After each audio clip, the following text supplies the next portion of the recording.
مولاي صل وسلم دائما أبدا على حبيبك خير الخلق كلهم. Bismillahirrahmanirrahim. Assalamualaikum warahmatullahi wabarakatuh. Alhamdulillah, puji dan syukur senantiasa kita panjatkan kepada Allah, Tuhan pencipta semesta alam, Tuhan yang telah menurunkan agama dan menurunkan kebaikan-kebaikan buat manusia. Dan mudah-mudahan kita tetap untuk meyakini, tetap untuk beriman kepadanya sampai dengan maut memisahkan kita dengan dunia dan kembali kepadanya. Salat dan salam semoga tercurah dan terlimpahkan kepada baginda Nabi besar Muhammad Sallallahu Alaihi Wasallam, manusia mulia yang telah menjadi pengajar yang sempurna atas kurikulum yang sempurna yang telah diturunkan oleh Allah, dan mudah-mudahan kita senantiasa diakui sebagai bagian daripada umatnya. Baik teman-teman sekalian yang insya Allah dirahmati Allah, ketika kita mengatakan bahwa ada sesuatu yang di depan kita yang tidak bisa kita mengerti, lantas kita tidak menyetujuinya, lalu kita mengatakan sebagai sebuah konspirasi, itu boleh-boleh saja, andaikan itu adalah sebagai sebuah wacana. Apalagi kalau kita memiliki bukti-bukti pendukung untuk memperkuat klaim-klaim kita. Akan tetapi kalau seandainya itu kita panjangkan, itu kita teruskan menuju pada segala sesuatu yang sudah jelas-jelas tentang keberadaannya, tentang bukti-buktinya, tentu saja ini menjadi suatu permasalahan yang harus disikapi. Maka ketika baru-baru ini kita disibukkan dengan satu pernyataan bahwa agama Tuhan itu disamakan seperti menurutnya pandemi COVID yang dianggap sebagai sebuah konspirasi, maka seolah-olah agama dan Tuhan itu juga dianggap sebagai sebuah konspirasi.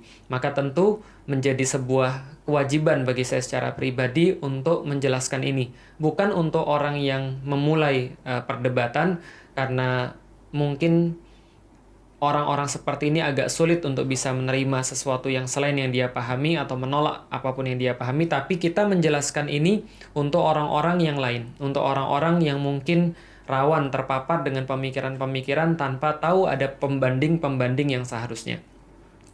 Kalau kita bicara tentang konspirasi, teman-teman sekalian, maka konspirasi ini adalah sebuah yang menandakan adanya plot, adanya sebuah komplotan, adanya sebuah persekongkolan untuk bisa menggolkan satu hal oleh beberapa orang yang terkait.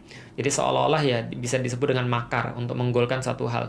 Dalam kasus pandemi mereka mengatakan apakah COVID ini adalah suatu buatan manusia atau keseluruhan COVID ini adalah suatu hal yang dibuat oleh manusia. Seolah-olah dibesar-besarkan, padahal tidak sampai seperti itu. Seolah-olah ini adalah sebuah tipuan. Dan mereka mencoba untuk menghadirkan apapun yang menjadi bukti-bukti mereka. Ini tidak menjadi satu hal yang kita bahas secara mendalam, tapi yang ingin saya bahas adalah tuduhan terhadap agama, tuduhan terhadap Tuhan bahwa ini adalah merupakan satu konspirasi. Secara sederhana, teman-teman sekalian, kalau ada orang yang mengatakan bahwa Tuhan itu adalah sebuah konspirasi, agama itu termasuk bagian daripada konspirasi, hanya karena mereka tidak bisa membuktikan adanya Tuhan atau adanya benarnya agama secara mereka sendiri, mereka tidak bisa membuktikan Tuhan dan agama ini ada dengan bukti-bukti sains, maka dengan cara yang sama kita juga bisa sampaikan bahwa orang kayak begini mungkin juga nggak punya otak. Kenapa? Karena kalau seandainya kita mengatakan otaknya harus dikeluarkan, harus diteliti dulu, harus dilihat dulu, baru kita meyakini bahwa dia punya bentuk otak yang seperti ini dan beratnya segini, lalu kemudian warnanya segini, ini juga menjadi satu problem yang lain. Atau bisa juga kita katakan, kalau dia mengatakan bahwa Tuhan adalah sebuah konspirasi misalnya, atau agama adalah sebuah konspirasi, dengan dalil yang sama, dengan cara berpikir yang sama, maka kita bisa katakan, bisa jadi kamu dilahirkan ibumu itu juga merupakan satu konspirasi, karena tidak ada bukti-bukti autentik. Kita nggak punya foto ibu kita sedang mengandung kita, dan kita ada di dalam perutnya, dan kalaupun ada di dalam perutnya, kita belum punya bukti yang bisa memastikan bahwa itu adalah kita, atau kita mungkin nggak punya video, ataupun kalaupun punya video, kita nggak bisa memastikan apakah yang dikeluarkan oleh ibu kita itu adalah kita. Ini adalah salah satu juga yang bisa kita katakan. Jadi, tidak semua hal yang tidak bisa dibuktikan secara sains itu tidak ada. Ini pertama. Karena kenapa? Saya sudah pernah membahas dalam video saya, Mengapa Islam, di YouTube, bahwa kesalahan terbesar orang-orang ateis adalah mereka senantiasa menjadikan setengah daripada pembuktian seolah-olah itu adalah pembuktian seluruhnya. Mereka mengatakan karena tidak ada bukti bahwa Tuhan itu ada, maka Tuhan tidak ada. Padahal tidak ada bukti Tuhan itu ada adalah baru setengah daripada pembuktian Tuhan tidak ada. Karena untuk membuktikan sesuatu itu ada, Anda harus punya bukti, proof, untuk menyimpulkan sesuatu itu tidak ada. Anda perlu bukti atau proof. Untuk menyimpulkan sesuatu itu ada, Anda juga harus memerlukan bukti atau proof. Jadi gini, kalau Anda mengatakan Tuhan nggak ada, alasannya kesimpulan itu adalah karena nggak ada bukti Tuhan itu ada. Maka Anda tidak bisa menyimpulkan begitu sampai Anda mencari bukti bahwa memang Tuhan tidak ada. Jadi orang nggak bisa mengatakan Tuhan tidak ada gara-gara dia nggak punya bukti, sampai dia juga bisa membuktikan Tuhan itu tidak ada. Jadi harus keduanya, sama kayak gini nih misalnya. Saya coba sedikit cerita. Dulu saya punya penelitian manggis. Bagaimana produksi manggis itu dipengaruhi oleh pemupukan. Jadi apa pengaruh pemupukan pada produksi manggis? Kalau saya bilang ada pengaruhnya, berarti saya harus membawa bukti. Tapi kalau saya bilang nggak ada pengaruhnya, berarti harus juga ada bukti. Jadi untuk mengatakan ada pengaruh dan tidak ada pengaruh, harus ada bukti. Maka kalau seandainya logika ini dipakai, mengatakan Tuhan itu ada, harus ada bukti. Berarti mengatakan Tuhan itu tidak ada, juga harus ada bukti. Dan tidak bisa kita katakan Tuhan nggak ada. Kenapa? Nggak ada buktinya. Itu baru setengah. Itu baru separuh daripada pembuktian. Anda harus mencari bukti juga tentang ketidakadaan Tuhan untuk membuktikan bahwa Tuhan itu ada. Kalau itu secara sains.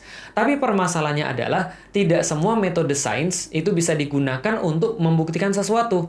Contoh misalnya, kalau kita bahas metode sains ini untuk apa? Metode sains hanya bisa digunakan Anda yang kita ingin teliti, Anda yang kita ingin simpulkan adalah sesuatu yang bersifat terlihat, sesuatu yang bersifat terindra, sesuatu yang bersifat nyata dalam bahasa sesungguhnya. Nyata itu ya bisa dilihat, bisa dipegang, bisa dirasa. Ini adalah yang namanya yang bisa kita teliti, yang bisa kita perlakukan dengan metode ilmiah. Contoh, buah manggis itu bisa diukur. Besarnya bisa diukur, munculnya bunga bisa diukur, lalu kemudian bunga-bunga yang gugur juga bisa diukur, bunga yang tersisa bisa diukur, lalu bunga jadi buahnya berapa, persentasenya bisa diukur, pembesaran buah setiap pekannya bisa diukur, sampai kemudian tingkat kemanisannya bisa diukur, yang dipengaruhi oleh pemupukan yang dari awal saya lakukan. Itu saya lakukan ketika saya di S1 IPB. Ini namanya metode ilmiah. Tapi bagaimana metode ilmiah ketika harus mengukur sesuatu yang tidak terlihat, tidak terasa, tidak terindra, atau dalam bahasanya goib? Bagaimana cara untuk mengukur seperti itu? Contoh misalnya, bagaimana caranya untuk membuktikan secara ilmiah bahwa kita punya kakek 10 kali buyut. Jadi kakek 10 kali buyut di atas kita. Bagaimana cara kita membuktikan?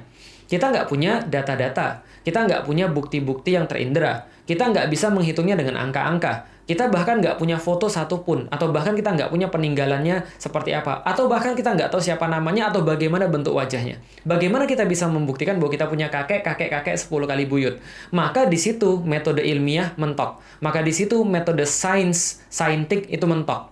Metode yang kita gunakan ketika kita meneliti segala sesuatu di kuliah yang bersifat eksak itu menjadi sesuatu jalan buntu. Nah, maka disinilah ada yang namanya metode rasional.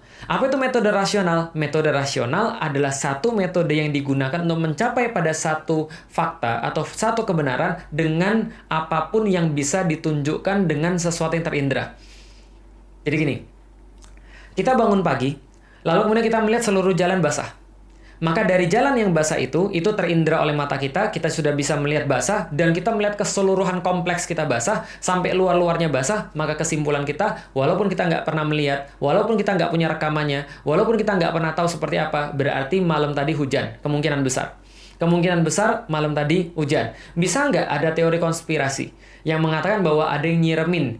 Bisa, tapi seberapa besar kemungkinannya? Ada orang yang mau nyiremin seluruh jalan atau seluruh kompleks atau bahkan seluruh Jakarta yang basah di pagi hari, yang malamnya kita nggak tahu terjadi apa. Maka kesimpulan paling dekat adalah terjadi hujan. Itu adalah salah satu cara menentukan kebenaran dengan metode rasional. Contoh lain misalnya, kita bisa mengetahui kakek 10 buyut kita. Dia ada, itu dengan menggunakan metode rasional. Maka kita nggak perlu ketemu dengan kakek buyut kita. Kita nggak perlu pakai mesinnya Ant-Man misalnya untuk balik lagi ke masa lalu misalnya. Kita nggak perlu. Kita juga nggak perlu untuk punya foto dia. Tapi cukup dengan mengetahui bahwa kita ada, ini menunjukkan kepada kita bahwa adanya kakek kita, adanya kakeknya lagi sampai 10 generasi di atasnya.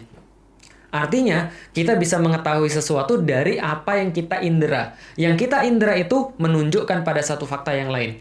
Maka dari situlah orang-orang Arab Badui, orang-orang Arab yang kurang pendidikannya pun bisa berkata, sesungguhnya kita tidak perlu melihat adanya unta, tapi cukup melihat kotoran-kotoran unta yang ditinggalkan di situ, maka kita ketahui tadi di sini ada unta.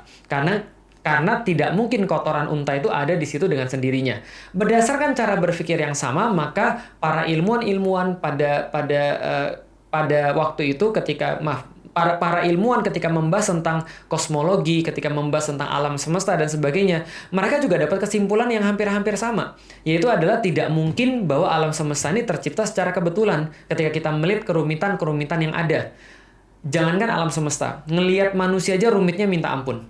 Manusia dengan sistem pernafasan, dengan sistem sekresi, dengan sistem ekskresi, dengan sistem pencernaan, dengan sistem apapun juga. Bahkan kita dibuat takjub dengan setiap bagian daripada tubuh kita. Misal contoh, otot jantung ini ketika kita belajar adalah gabungan daripada otot lurik dan otot polos. Otot polos itu seperti otot usus. Dia gerakannya kecil, gerakannya lemah, tapi terus-menerus. Sedangkan otot lurik seperti otot-otot kerja, seperti otot bicep misalnya. Dia ini kuat, tapi cepat capek. Sedangkan otot jantung gabungan daripada keduanya. Dia tidak cepat capek, seperti otot polos, dan dia kuat seperti otot lurik. Dia gabungan daripada keduanya. Coba bayangkan kalau seandainya itu nggak pernah terjadi. Pertanyaannya, kenapa cuma ada di jantung aja, nggak di tempat yang lain? Tentu yang mengadakan tubuh ini, yang telah mendesain tubuh ini dengan kerumitannya tersendiri, punya alasan. Itu baru bahas tentang otot. Kenapa kemudian otot jantung misalnya berdetak dari dulu sampai sekarang? Sedangkan tangan kanan saya kalau mengikuti gerakan jantung aja berdetak kayak begini. Ini 2 menit sudah capek banget. Tapi jantung kita nggak pernah capek, nggak pernah minta untuk kemudian istirahat misalnya, overhaul misalnya, nggak pernah minta untuk begitu. Kenapa? Karena didesain secara sangat rumit sekali.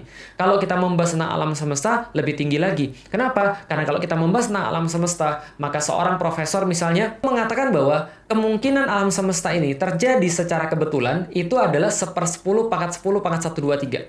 Jadi coba bayangkan probabilitas alam semesta ini terjadi secara kebetulan adalah 1/10 pangkat 10 pangkat 1, 2, 3. Itu pun juga dikuatkan oleh Profesor Paul K. Davies yang kemudian membahas dengan hal yang sama, juga berpendapat kira-kira sama. Bahwa ketika dia mengamati segala sesuatu di alam semesta, ketika terjadi Big Bang dengan kecepatan tertentu dan seterusnya, maka dia mengatakan bahwa andaikan kecepatannya berkurang, 1/10 pangkat 10 pangkat 18 saja itu sudah menyebabkan dunia ini tidak akan pernah terjadi. Kenapa? Karena terlalu rumit penciptaan dunia ini, desain dunia itu terlalu rumit. Ada lagi ilmuwan yang lain mengatakan, dia bilang gini, kalau ada yang mengatakan dunia dan seisinya terjadi secara kebetulan, itu sama seperti mengatakan ada angin topan lewat ke dalam tempat pembuangan sampah yang ada segala macam di situ, setelah lewat terjadilah Boeing 737 yang bisa langsung terbang. Dan itu sangat tidak mungkin. Artinya, dari segi logika pun, dari segi rasional pun kita bisa menyimpulkan bahwa tidak mungkin semua ini tercipta secara kebetulan. Nah, jadi kalau seandainya kita mau membuktikan sesuatu, ya nggak semua harus digebiahuyah dengan metode sains. Tapi bisa kita capai dengan metode rasional. Dan ini yang kita bisa lakukan pada agama. Itu baru berbicara tentang logika, berbicara tentang rasional. Kalau kita berbicara tentang Islam, ini lebih tinggi lagi. Islam beratus-ratus kali di dalam Al-Quran meminta manusia untuk berpikir dan menggunakan akal agar dia bisa dapat agama.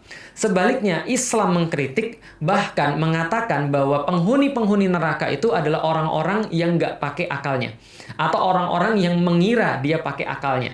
Allah mengatakan bisa di dalam Al-Quran, وَلَقَدْ ذَرَأْنَا لِجَهَنَّمَ كَثِيرًا مِنَ الْجِنِّ وَالْإِنسِ لَهُمْ قُلُوبٌ لَا يَفْقَهُونَ بِهَا وَلَهُمْ أَعْيُنٌ لَا يُبْصِرُونَ بِهَا وَلَهُمْ آذَانٌ لَا يَسْمَعُونَ بِهَا أُولَئِكَ كَالْأَنْعَامِ بَلْ هُمْ أَضَلُّ. Allah katakan telah masuk ke dalam neraka jahanam kebanyakan daripada jin dan manusia. Mengapa? Karena mereka sudah dikasih oleh Allah akal tapi tidak dipergunakan. Allah kasih pada mereka mata, mereka tidak digunakan untuk melihat ayat-ayat Allah. Mereka kemudian sudah dikasih telinga tapi mereka tidak mau mendengarkan. Sehingga mereka dengan melakukan semua itu mereka mereka bisa berpikir dan mendapatkan keberadaan Allah Subhanahu wa taala.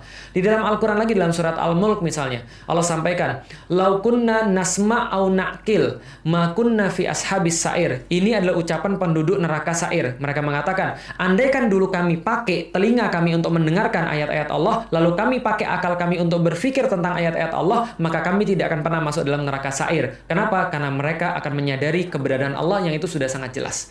Maka di dalam Islam, dari awal Allah minta kita untuk berpikir. Iqra bismi rabbikal ladzi khalaq, khalaqal insana min 'alaq, iqra wa rabbukal akram, dan seterusnya. Allah minta kita untuk berpikir bahwa semuanya ini harusnya menunjukkan kepada Anda bahwa tidak mungkin semuanya terjadi secara sia-sia, tidak mungkin terjadi secara tiba-tiba. Pasti akan ada Tuhan yang di situ Anda bisa buktikan dengan apapun yang Anda bisa lihat dan dihadirkan di depan mata Anda.